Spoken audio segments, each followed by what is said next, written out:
जी अस्सलाम वालेकुम। कैसे हैं आप सब? उम्मीद आप सब खैरियत से होंगे।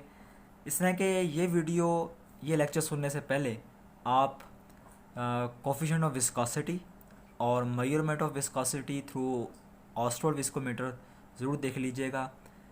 तो आज के हमारे टॉपिक का नाम है importance of this property in elucidating the structure of molecule. Elucidate का मतलब वजाहत करना। मैंने किसी मॉलिक्यूल के स्ट्रक्चर की वजाहत करनी है किस प्रॉपर्टी को यूज़ करके, कोफिशिएंट ऑफ विस्कोसिटी की प्रॉपर्टी को यूज़ करके मैंने किसी मॉलिक्यूल के स्ट्रक्चर को समझने की कोशिश करनी है या फिर मैंने उसकी वजाहत करनी है। ठीक है, इसमें देखें एक कंसेप्ट आता है रियोकर का। उसमें वो क्या कहता है कि अगर हम मोलर वॉल्यूम को ये हमारे पास मोलर वॉल्यूम है। ठीक है, मोलर वॉल्यूम को अगर हम मल्टीप्लाई कर दें eighth power of the coefficient of viscosity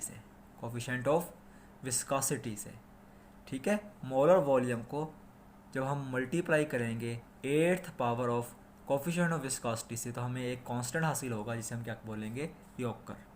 ठीक है, रियोकर की तारीफ क्या है? Molar volume of the liquid when the viscosity of the dead liquid is unity. अगर मिसाल के तौर पे मेरी लिक्विड की विस्कोसिटी 1 सेंटीपॉइज है तो उस केस में इसका मोलर वॉल्यूम क्या होगा, इस लिक्विड का मोलर वॉल्यूम क्या होगा, उसे हम क्या कहते हैं, रियोकर कहते हैं। वो कहता है पैराकोर की तरह रियोकर भी जो है एडिटिव भी होता है, कंस्टिट्यूटिव भी होता है। चूँकि मैंने अभी तक आपको पैराकोर का कंसेप्ट नहीं समझाया तो इस वजह से हम इस एडिटिव और जो कंस्टिट्यूटिव प्रॉपर्टी है इसको हम बाद में समझने की कोशिश करेंगे जब मैं आपको पैराकोर का लेक्चर डिलीवर करूँगा। इसके अलावा उसने यहाँ पे जिक्र किया है कि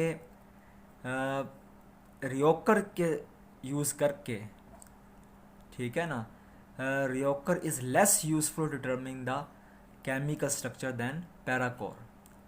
मतलब रियोकर इतनी अच्छी टेक्निक नहीं है किसी भी केमिकल का स्ट्रक्चर समझने के लिए, बल्कि पैराकोर ज़्यादा अच्छी टेक्निक है कि हम किसी भी केमिकल मॉलिक्यूल की, केमिकल सब्सटेंस की जो है स्ट्रक्चर को समझने की कोशिश करें। तो रियोकर इतनी अच्छी टेक्निक नहीं है स्ट्रक्चर को समझने के लिए, पैराकोर एक अच्छी टेक्निक है और ये पैराकोर का टॉपिक मैं आगे किसी लेक्चर में आपको डिटेल से समझाऊंगा। ठीक है, अब हम देखते हैं विस्कोसिटी की मेजरमेंट की एप्लीकेशंस क्या हैं। देखें, हमें पता है पॉलीमर्स कई सारे मोनोमर्स को मिलके बनते हैं और इनका मॉलिक्यूलर वेट बहुत ज़्यादा होता है। ठीक है, तो हम विस्कोसिटी मेजरमेंट के थ्रू किसी भी पॉलीमर का मॉलिक्यूलर वेट मालूम कर सकते हैं। ठीक है, पॉलीमर की आम मिसाल आप देखते हैं प्लास्टिक के जो जितने भी मटेरियल हैं वो क्या है, असल में पॉलीमर्स हैं। तो अगर हमने किसी पॉलीमर का मॉलिक्यूलर वेट मालूम करना है तो हम क्या काम करेंगे, हम जो है विस्कोसिटी मेजरमेंट की वहाँ पर बड़ी अहमियत आ जाएगी।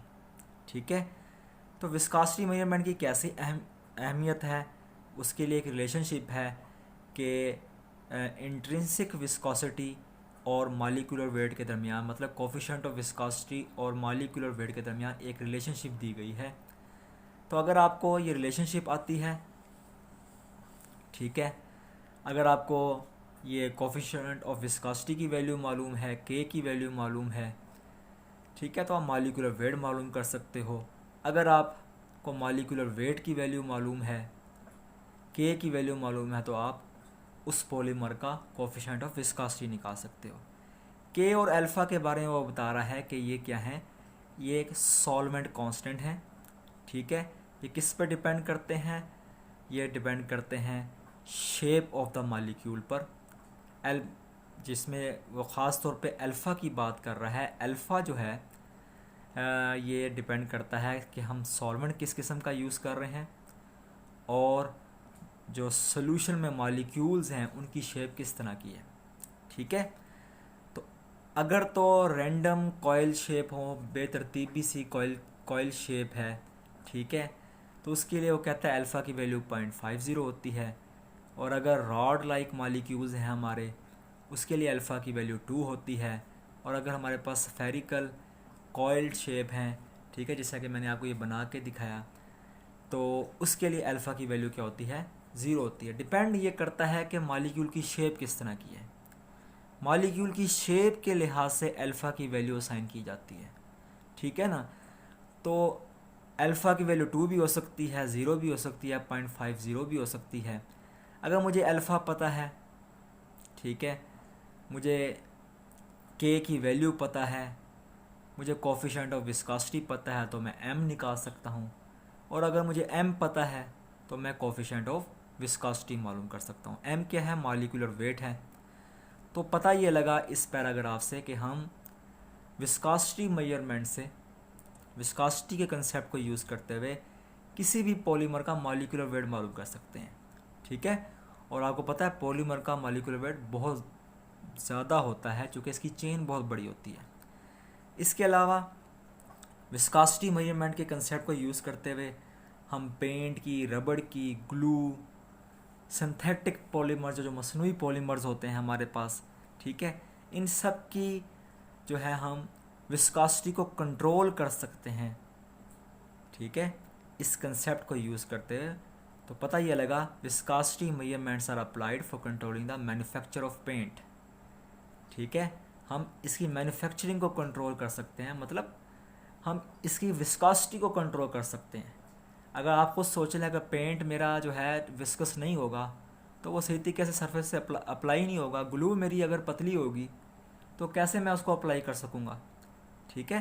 तो विस्कोसिटी मेजरमेंट की बड़ी अहमियत है, ठीक है, in the manufacturing of paint industry, in the manufacturing of paints, रबड़, glue and synthetic polymers.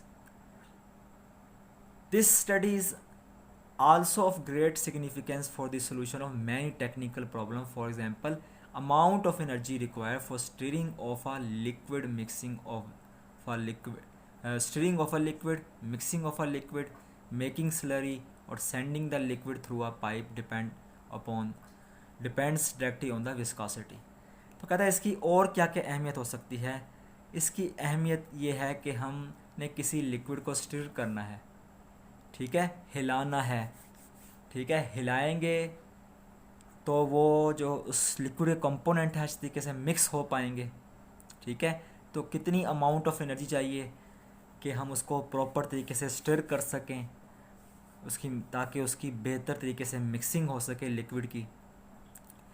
तो उसके लिए हमें कितनी एनर्जी चाहिए, तो विस्कोसिटी मेजरमेंट की यहाँ पर ही बड़ी अहमियत है। ज़ाहिर बात है अगर किसी लिक्विड की विस्कोसिटी ज़्यादा है तो मुझे ज़्यादा एनर्जी चाहिए ताकि मैं उसको स्टिर कर सकूँ, मुझे ज़्यादा एनर्जी चाहिए ताकि मैं उसकी अच्छी तरीके से मिक्सिंग कर सकूँ, ठीक है। इस तरह जब हमने स्लरी बनानी होती है, स्लरी कहते हैं जब सॉलिड और लिक्विड आपस में मिल जाते हैं, जैसे आप समझ लें गारा, तो गारा टाइप मटेरियल बनाने के लिए भी जो है हमें जो है एनर्जी भी चाहिए और विस्कोसिटी मेजरमेंट की भी जो है वहाँ पर बड़ी अहमियत आ जाती है।